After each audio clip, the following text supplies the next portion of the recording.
Bom dia, estamos aqui reunidos para adorar a Deus. Eu estou aqui com a Yasmin, a Lília, o Mateus, eu sou o Daniel e nós queremos dar a Ele tudo aquilo que Ele merece. Vamos orar? Senhor, nós queremos entregar esta manhã a Ti, Senhor. Entregar este dia que Tu fizeste a Ti, Senhor. Nós queremos Te dar louvor, adoração, gratidão, porque o Senhor é bom e o Teu amor dura para sempre. Te amamos, Senhor. Recebe nosso louvor nessa manhã. Recebe a nossa adoração, Deus. Em nome de Jesus. Nós te amamos, Deus. Nós te amamos, Deus. Vem, Senhor. Vem sobre nós, Deus. Em nome de Jesus.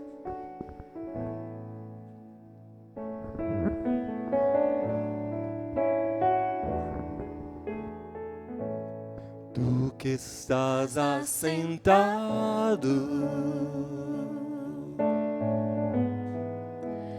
no trono,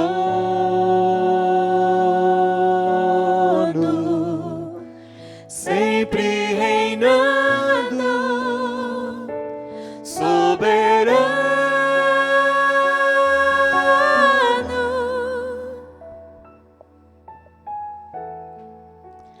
anjos cantando,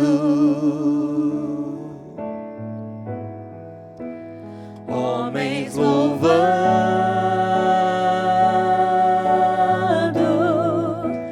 Deus reunido com seu povo,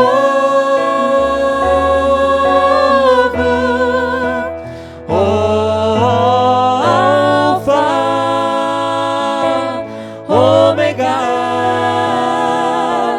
Cristo, Filho, ó vem,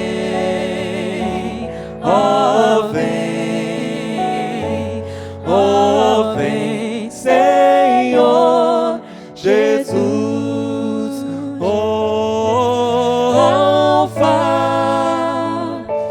Ômega, Cristo, Filho, ó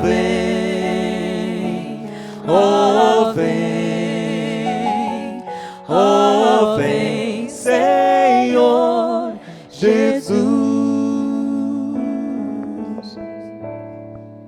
Ansioso espero a tua volta,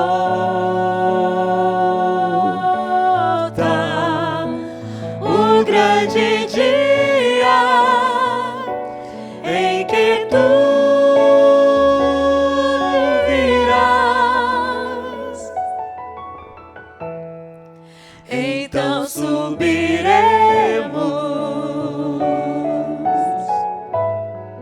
contigo estaremos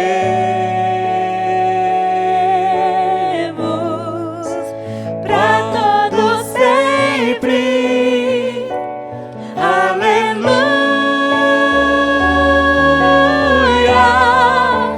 Maranata, Cristo, Filho, Mestre, ó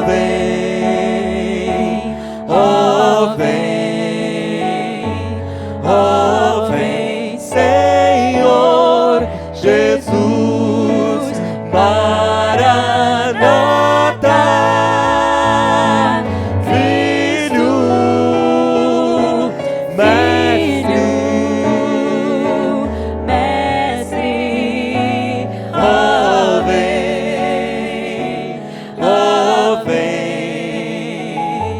ó vem, Senhor Jesus, Alfa,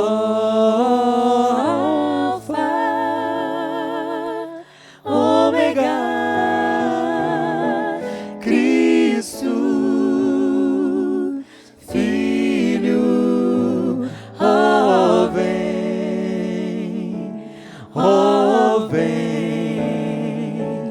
ó vem, Jesus.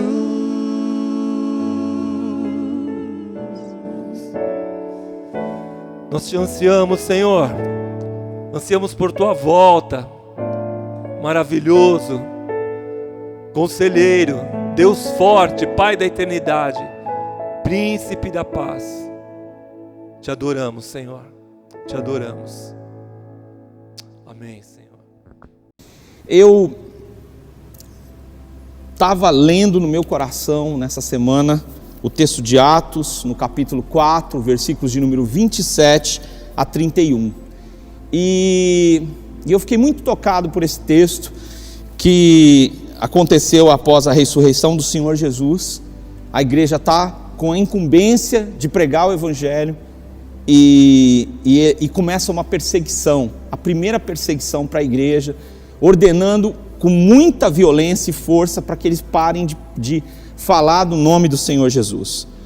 Porque de fato, nessa cidade, Herodes e Pôncio Pilatos, com gentios e gente de Israel, se juntaram contra o teu santo servo Jesus, a quem ungiste, para fazerem tudo o que a tua mão e o teu propósito predeterminaram. Agora, Senhor, olha para as suas ameaças e concede aos teus servos que anunciem a tua palavra com toda ousadia, enquanto estendes a tua mão para fazer curas, sinais e prodígios, por meio do nome do teu santo servo Jesus. Tendo eles orado, tremeu o lugar onde estavam reunidos.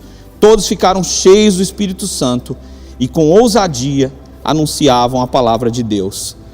O texto começa a descrever uma coisa que na história da igreja cristã vai tomar proporções gigantescas, que é a perseguição religiosa, a perseguição dos que creem em Jesus e que estão pregando e divulgando um evangelho da paz. Essa pregação, essa situação de perseguição se inicia com uma adversidade que vai só tomar proporções cada vez maiores.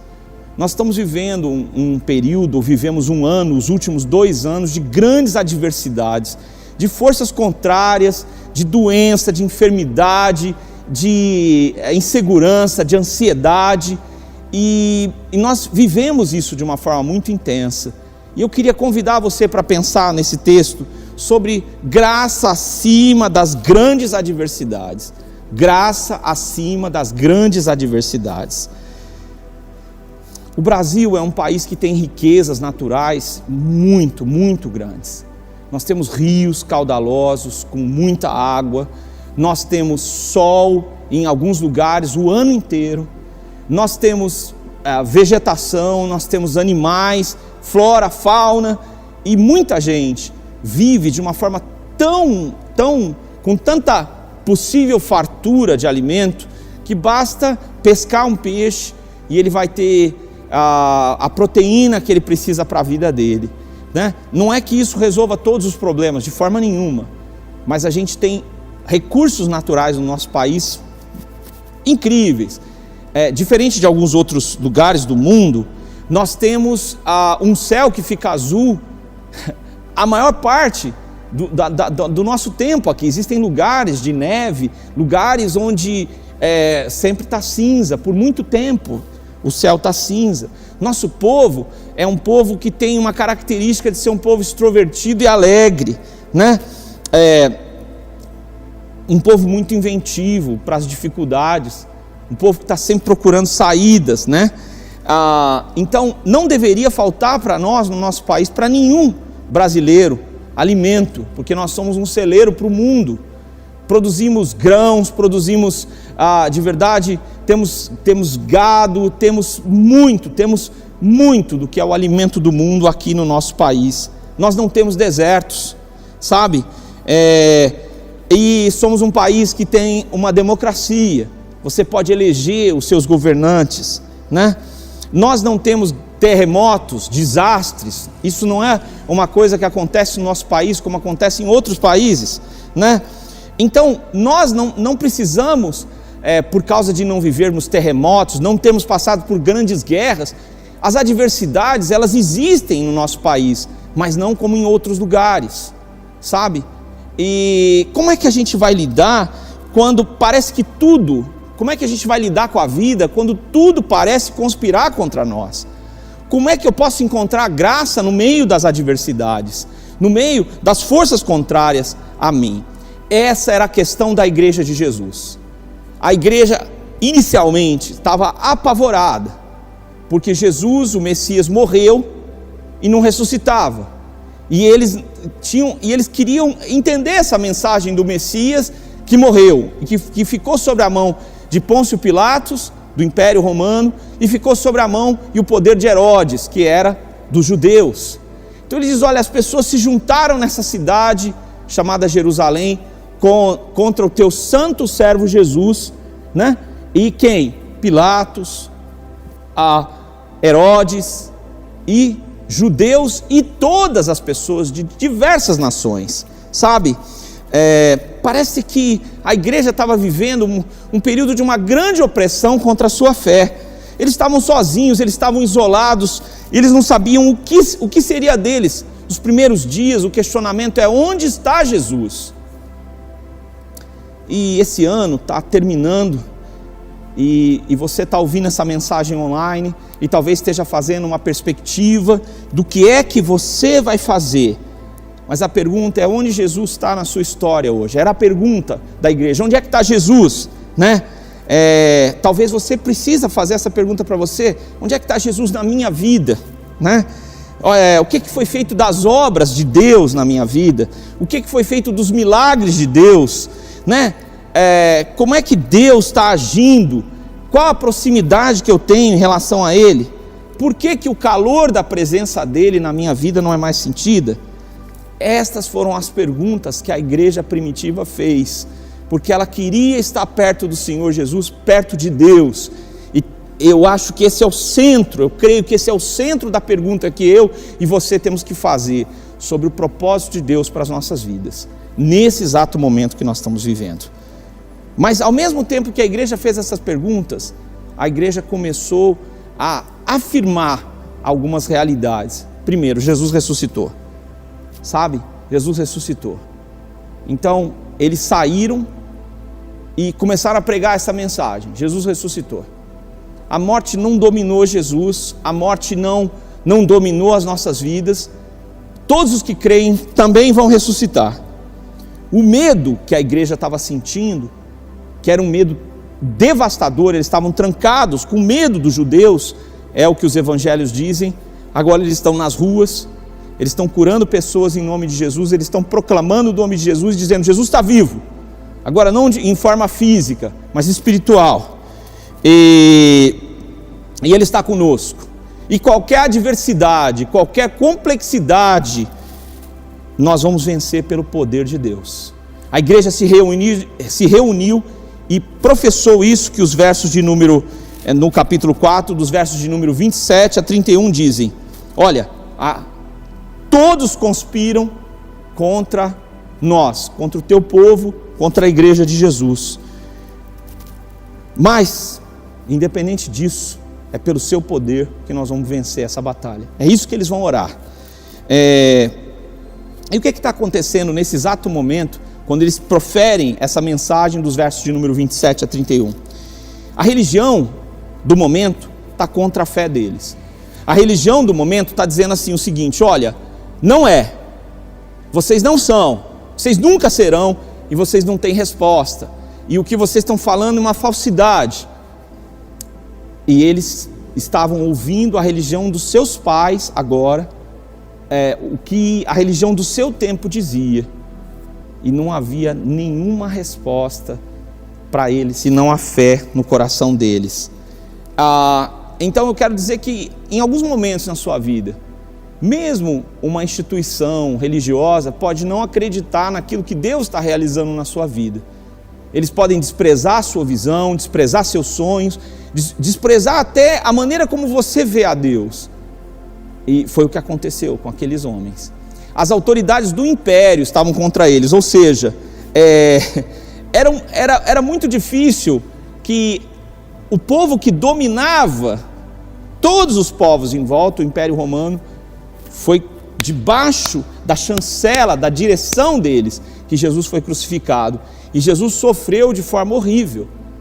Então ver uma pessoa que os discípulos todos consideravam como uma pessoa justa, era inesquecível, era algo muito adverso para eles, sabe? E aí eles completam no verso 27, dizendo: os gentios e todas as nações, os gentios, judeus, todas as nações, eles agiram da mesma forma, como com uma conspiração contra o próprio Deus, sabe? Como reagir diante da agressão como essa?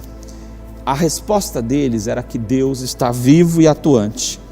A resposta deles no texto é que as mãos de Deus governam o mundo, e elas tocam o mundo, e o mundo é transformado, do caos até o mundo maravilhoso como nós o conhecemos.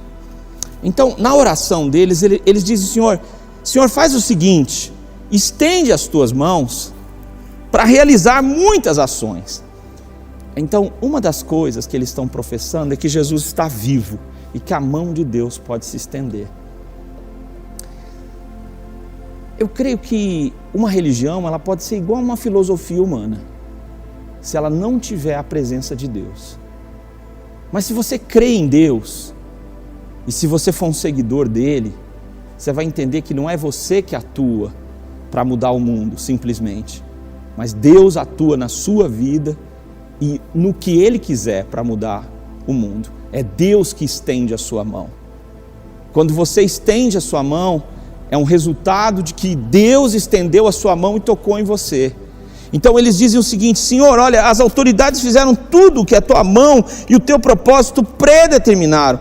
Mas, Senhor, olha para as ameaças, as adversidades que eles estão criando, Senhor Deus, enquanto estendes a tua mão.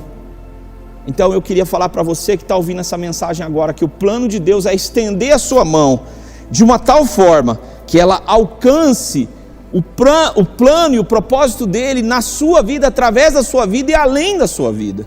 Estenda as tuas mãos para fazer curas.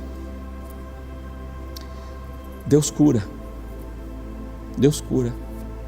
E é preciso que a gente volte a compreender que a cura é um processo miraculoso. Miraculoso. Durante esse processo de pandemia, a gente viu alguns estigmas. Ele é o médico dos médicos. E eu e você precisamos entender que a mão dele precisa se estender. E uma cura talvez que eu e você precisamos é vencer a ansiedade, que tem tomado conta dos nossos corações por causa da incerteza. Sabe? Sinais. Estende as tuas mãos para fazer sinais. O que é sinal? É uma manifestação de que Deus está atuando. Muitas pessoas hoje ficam com medo de pedir sinais, mas eu queria te dizer uma coisa muito clara. Sabe? Pedir sinais não é uma coisa errada, principalmente se o seu coração não está sendo movido por dúvida, mas pedindo a Deus que Ele se revele sobre a sua vida e sobre os caminhos que você tem que seguir. Então ele diz: Senhor, estende as tuas mãos para mostrar sinais mesmo de que o Senhor está atuante, que não somos nós, que não é a nossa força, que não é o nosso poder. Então você e eu podemos esperar que Deus se revele ao nosso redor, naquilo que nós estamos fazendo, por onde nós formos, que Ele manifeste sinais e prodígios, que é uma palavra que significa o seguinte: coisas que eu e você, olhando racionalmente, são impossíveis para nós. Então Deus realiza o impossível. Não sei se você chegou esse ano e talvez você já não é mais tão garoto, e você tinha vários sonhos e esses sonhos não se concretizaram. E para você agora, você olha para o que precisa acontecer na sua história e você diz: isso é um prodígio, isso é uma coisa impossível aos meus olhos. Deus é um Deus de impossíveis, Ele quer agir e Ele pode agir. E você e eu devemos esperar que Deus estenda a sua mão para realizar prodígios. Por causa ou por meio do teu santo servo Jesus. E aí eu queria parar e dizer para você: não é porque você e eu queremos, não é porque você e eu desejamos, mas por causa do nome de Jesus, em o nome de Jesus, na autoridade de Jesus, todas as coisas são possíveis. Ele diz: peçam em meu nome e eu concederei. Então há uma causa impossível, há uma cura que não está ao alcance dos médicos, há um sinal que você precisa para dirigir sua história, há um prodígio, algo impossível, Deus pode realizar. Então, a graça que está acima das adversidades, em primeiro lugar, ela existe e ela é possível porque Jesus está vivo. Em segundo lugar, Deus tem um propósito para a sua vida, para você. Queria te dizer uma coisa que pode soar agora como uma visão bastante fria, mas a vida não tem sentido sem Deus, ela não tem propósito. Um vício que o ser humano tem é com o prazer, e o prazer, né, pode ser, como Freud dizia, o princípio de uma perversidade ou da própria escravidão do homem. Quando o homem vive para buscar só o seu prazer, ele acaba ficando escravo daquilo que ele tanto deseja. E muitos dos nossos propósitos, eles são vãos, ou seja, eles são inúteis. Algumas das coisas que a gente entende que é o propósito para a nossa vida, eles não vão se cumprir. Por quê?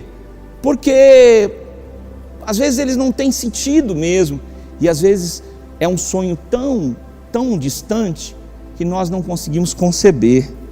Sabe, existem caminhos dos homens que a Bíblia diz lá no livro de Provérbios que dão em caminhos de morte. Ou seja, nós seres humanos, nós nos aproximamos muito da morte, não da nossa morte e dos nossos semelhantes, mas da própria morte da natureza, da devastação da natureza, do lixo que é jogado no nosso rio aqui, os nossos rios Tietê e Pinheiros, entendeu?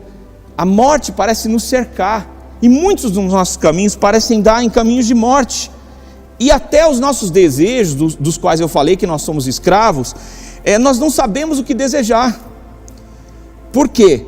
Porque nós achamos que nós temos tempo para alguns dos nossos desejos, mas o tempo não está a nosso favor. Nós não sabemos quanto tempo leva para conquistar algo que nós achamos que é fundamental para nós. Nós muitas vezes até podemos dizer que aquilo vai ser um propósito para a nossa vida, mas nós não sabemos como chegar naquele lugar, ou como concretizar aquele propósito. Nós não sabemos escolher, muitas vezes, os melhores caminhos. E às vezes nós somos movidos por aquilo que nós criticamos. Criticamos nossos pais, criticamos as pessoas que estão ao nosso redor, mas no final das contas, o que a gente faz? A gente age de uma forma em que a gente não sabe escolher. E nós vamos fazendo e tomando decisões que, ao invés de colaborar para esse propósito, destroem a nossa história para que a gente não cumpra o propósito para a nossa vida, tá? Mas eu queria te dizer que o nosso destino não é um Deus.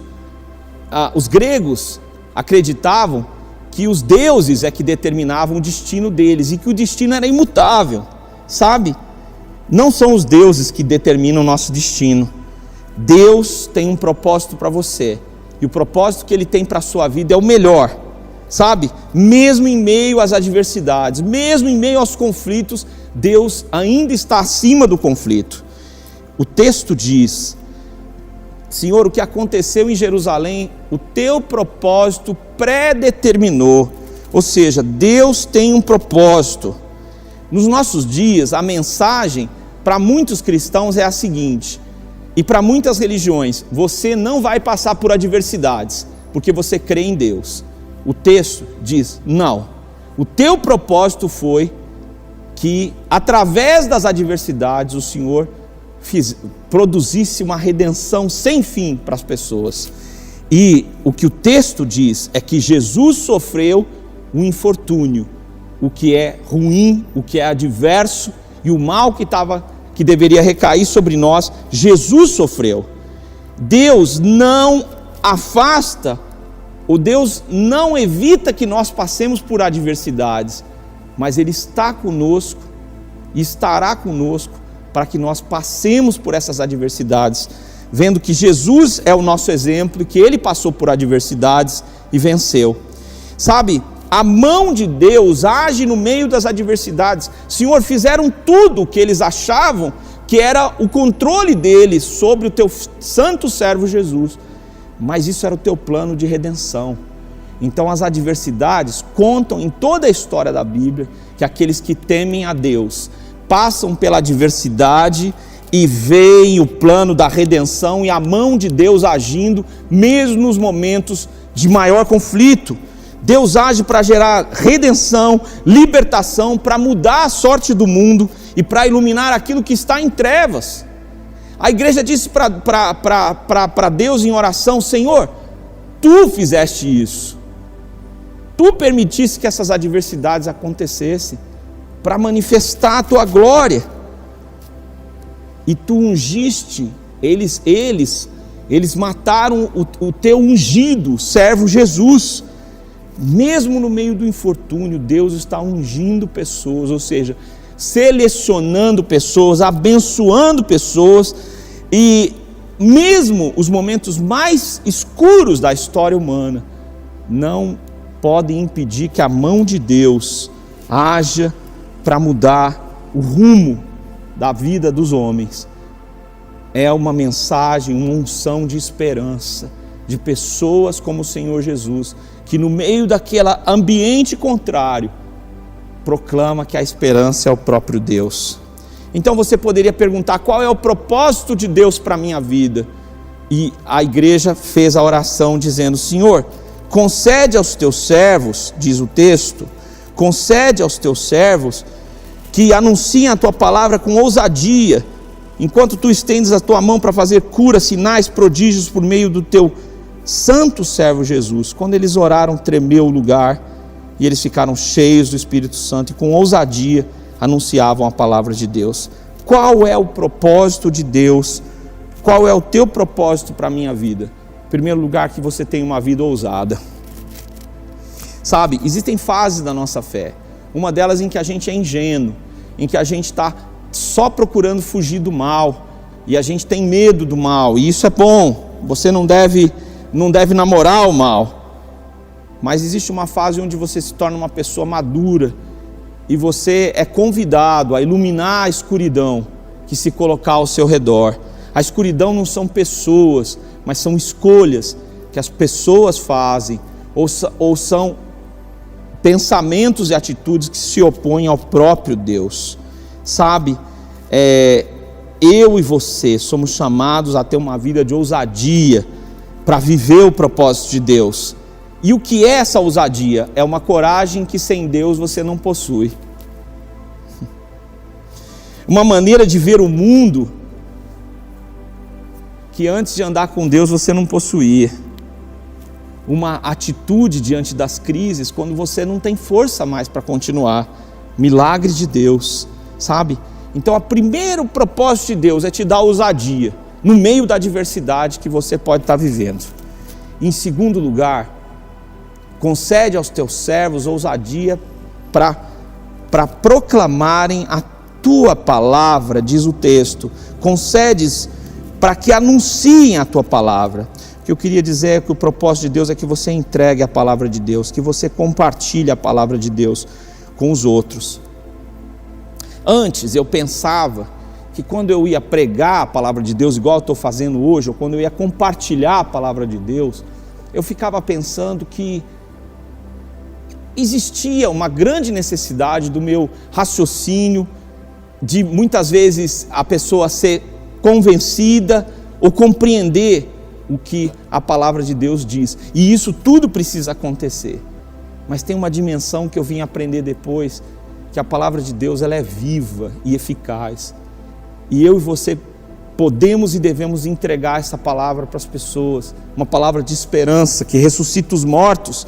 E quando essa palavra ela é entregue, a Bíblia diz que o evangelho, a palavra evangelium, significa que são as boas novas. Não importa se a pessoa está fazendo muita coisa errada, a palavra de Deus é uma mensagem de boas novas. Deus é luz e vai iluminar o caminho de todo aquele que o invocar. Sabe, quando a palavra de Deus é proclamada, as trevas recuam,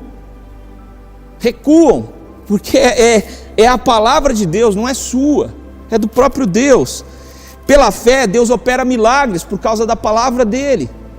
Pessoas creem, há histórias e mais histórias de pessoas que lendo a Bíblia, a palavra, invocando a Deus, foram curados, foram transformados, a vida deles foi completamente mudada, e o propósito de Deus se cumpre. Sabe? Então é propósito de Deus que você tenha ousadia, que você proclame, que você entregue a palavra de Deus, mas que você viva o milagre. Sabe? Todas essas palavras, prodígios, curas, são milagres. Deus quer que você viva o milagre todos os dias, o milagre da vida.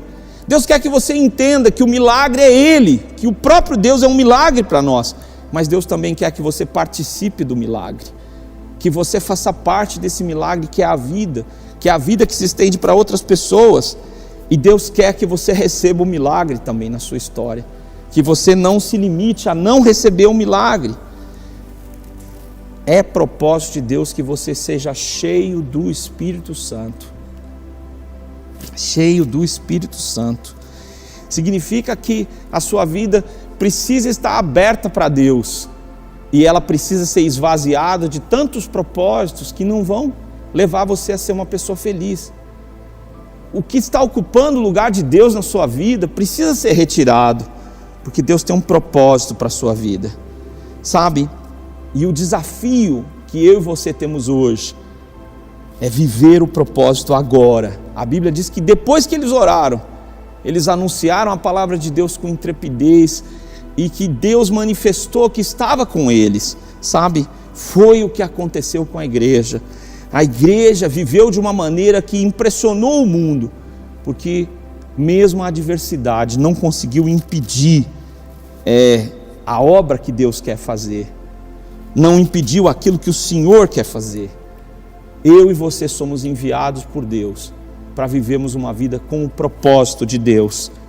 Nós somos enviados para fazer parte do milagre. Nós somos enviados para proclamar que o milagre de Deus, que é a pessoa do Senhor Jesus, está no meio de nós. E é por isso que eu quero orar nesse momento com você, para que, mesmo que você esteja vivendo uma adversidade tremenda, que a graça de Deus opere na sua vida.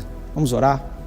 Senhor, em nome de Jesus, eu peço por cada pessoa que está vivendo uma adversidade terrível, Senhor, e que em nome de Jesus está precisando desesperadamente da Tua atuação. Eu peço que o Senhor visite essas pessoas, cada um de nós, para entender que a Tua graça é maior do que os nossos piores problemas, e que não existe adversidade que possa romper com o Teu plano para as nossas vidas. Bendito seja o Teu nome, Senhor. Glorificado seja o Teu nome.